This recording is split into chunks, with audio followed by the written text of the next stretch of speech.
और इधर विजय सेठानी कर्म संजोगे, जैसा को वैसा मिलने का कार्य होता है। इनका भी संबंध बनने का कार्य के अंदर उन्होंने भी व्रत लिया है, नियम लिया है। गुरु भगवान की वाणी सुनने के बाद 12 व्रत गृहस्थ मर्यादा के अंदर, क्योंकि संयम मार्ग के अंदर जाने की इतनी आज के समय के अंदर हमारे पास पूंजी नहीं है, तो गृहस्थ मर्यादा के अंदर जितना हो सके इतना ग्रहण करने का योग के अंदर साविका ने अमुक लिया है। कृष्ण पक्ष के अंदर 15 दिन का नियंत्रण जीवन के अंदर 5 इंद्रियों को अपने अधीन बनाने का कार्य के अंदर, जब भी शादी होने का कार्य के अंदर, दोनों का मिलन का कार्य के अंदर, जब भी आपस में बात होती है, उसी के खुशी की हर्ष की बात होती है। ये हर्ष की बातों के अंदर कभी कभी आज के दिनों के अंदर हर्ष गहला बनकर पिछली जिंदगी के अंदर, आज के समय की बात, पिछली जिंदगी के अंदर अपने हाथ से अनर्थ होता है, दिल मिलता है, दिल खुलता है, उसी समय के अंदर सारी बात बताई जाती है। कभी कभी ये बात आगे आपत्ति रूपी बनती है, लेकिन क्या करे। तो इधर भी मिलने का कार्य के अंदर, धर्मी आत्मा मिलने का कार्य के अंदर धर्म की बात करते हुए पुण्य का उदय था गृहस्थ मर्यादा के अंदर। सेठ ने भी बताया कि इस रूप में गुरु भगवान की निशा के अंदर जाकर मैंने शुक्ल पक्ष के अंदर इस रूप में मैंने नियंत्रण किया। तो सेठानी बात सुनते ही मन के अंदर ये हो जाता है, मुख म्यान हो जाता है। उन्होंने इशू में लिया है और मैंने इशू में लिया है, तो कैसे होगा?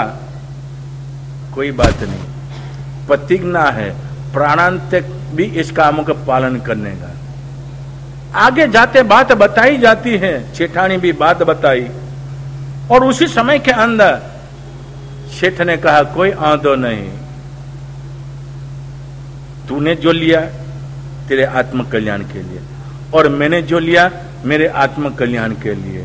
देखिए आज के समय के अंदर मन के अंदर अधीरता नहीं, सुपात्र दान और अभय दान जीवात्मा को क्या देता है? मोक्ष तक पहुंचाने की ताकत है, मोक्ष तक पहुंचाने की ताकत है।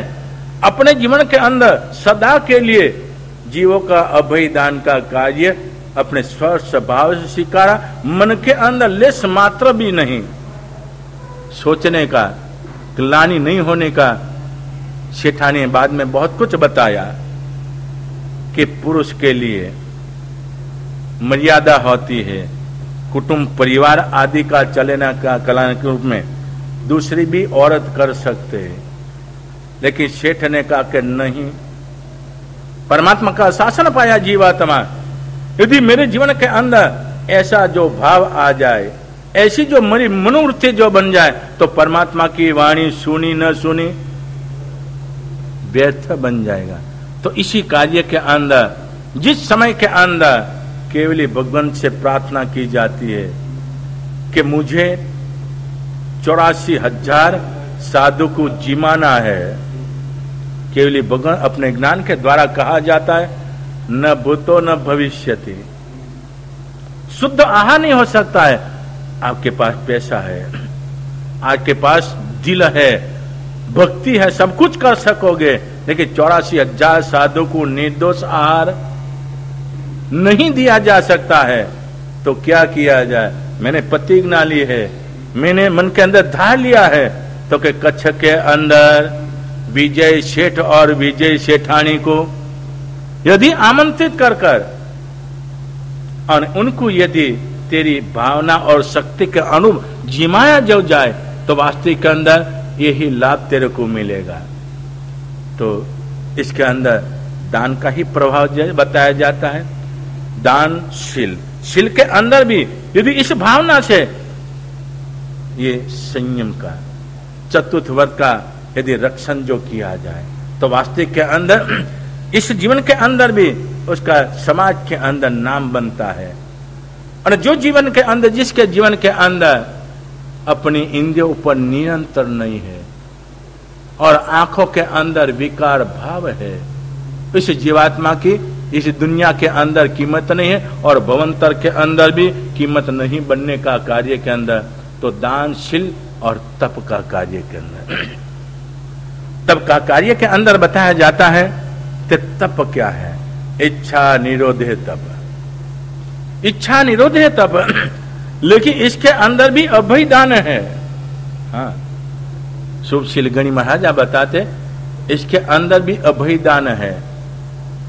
आपने समझो कि पुण्य का उदय है, नवकाशी का पचखान ही किया है, बहुत छोटी क्रिया है, आसानी से हो जाए। लेकिन आज के दिनों के अंदर जिस में चल रहा है ये योग्य नहीं है, उसको कहते रोजा कहलाता। 12 बजे तक गांव तक जागे, वहां तक गाड़ी चलती रहे और सुबह के अंदर प्रदूषण का पहला दिन महाराज जी उपवास का पचखान पचखाइए।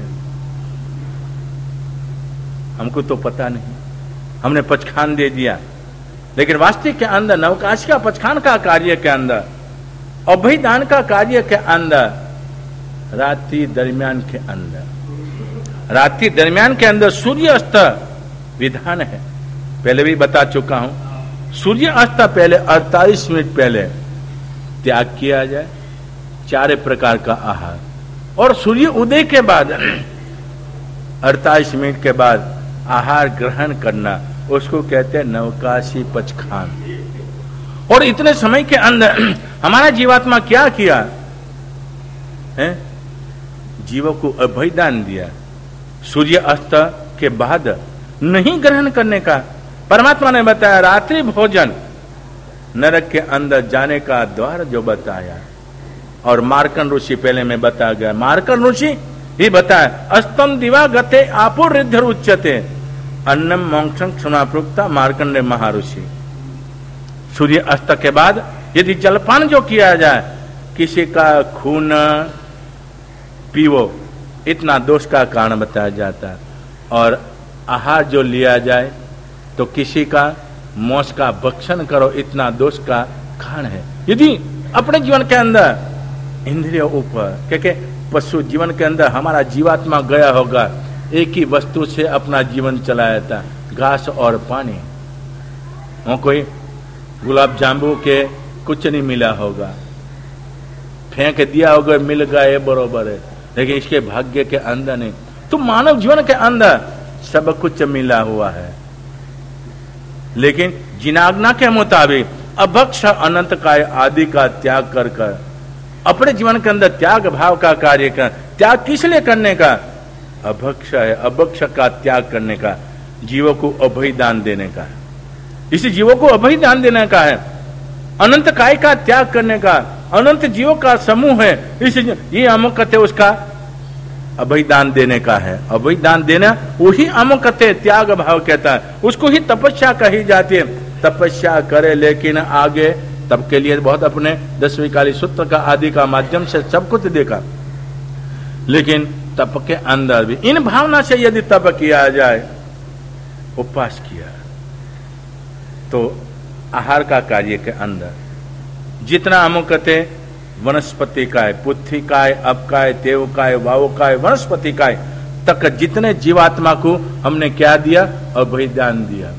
अभयदान देने का कार्य के अंदर, और ईश्वर में अभयदान देने का भावना के रूप में यदि तपस्या की जाए तो जीवोपति करुणा भाव है, करुणा भाव जगे बिना रहे नहीं, और आगे का कार्य के अंदर इसी तरह से कार्य किया जाए। देखिए आज मांस खमन करे और दूसरे दिन ही पाना हुआ नहीं और वापिस ये रिवर्स गाड़ी चालू हो जाए।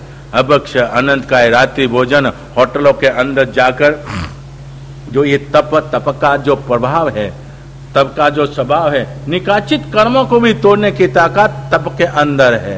तो ऐसा तप का कार्य के अंदर, लेकिन अभय दान देने का कार्य के अंदर यदि भाव जगे तो वास्तविक के अंदर ये तप का कार्य के दानशील तप और भाव, भाव आखिर जो बताया। लेकिन अभय दान भी कैसे दिया जाएगा? भाव जगे तो अच्छा जगेगा। आपके पास तन मन और धन सब कुछ है, लेकिन भावनी जगह और जबरदस्ती से रिवॉल्वर बताकर करेंसी ले लेवे, वो दान नहीं कहलाता। वो क्या कहलाता? मजबूरी के अंदर। और हम ये नहीं कहते हम बहुत बड़े दानेश्वरी है, इसने आया और मैंने दे दिया, वो मजबूरी के अंदर देने का कार्य हुआ। तो भाव ऊपर आधार है।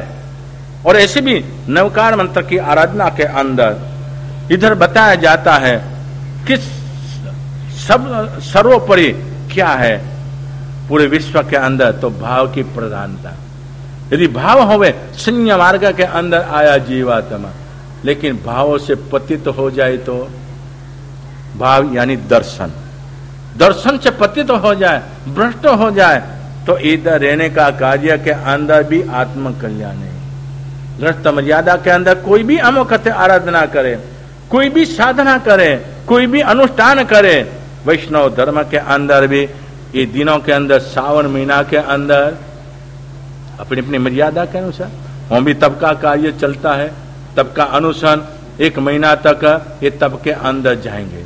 तब सभी स्थानों के अंदर है इनके प्रकार का तब का कार्य के अंदर, लेकिन साथ साथ के अंदर अभय दान और अंदर रहा जो भाव, ये किस लिए तप करने का, शील किस लिए है और दान किस रूप में देने का, तो भाव की प्रधानता का कार्य के अंदर अपने जीवन के अंदर आराधना साधना का मार्ग के अंदर, तो शुभ शील गणी महाराजा दान शील तप और भावना का कार्य के अंदर धन्य कुमार ने दन्ना और शालिभद्र पिछले जन्मों के अंदर अपने जीवन के अंदर जो दान दिया था, इस दान के अंदर क्या भाव था? निष्काम भाव से, निष्काम भाव से दान का कार्य के अंदर, निष्काम भाव से तप का कार्य के अंदर, निष्काम भाव से आराधना का कार्य के अंदर, तो वह भाव अच्छा रहता। आकांक्षा अभिलाषा जब बढ़ जाती है उसी समय के अंदर कैसा वातावरण बनता। अब धन्य कुमार के जीवन के अंदर अपने शुभ शिलिंगणी महाराजा ये विधान कैसे बताते और कैसी आराधना और साधना और जीवन के अंदर सुख और दुख का आने के अंदर भाव प्रधान कैसा बना था और कैसे अमुक सुख दुख का कारण बना, ये प्रसंग दिखाया जाए। उपसर्गा क्षम्यंती सिद्धंते विघ्नवल मनः प्रसन्नामति पूज्यमाने जिनेश्वरे सर्वमंगल मंगल्यम सर्वकल्याण कारणम पदाम सुधमानम जैनम जयति शासनम।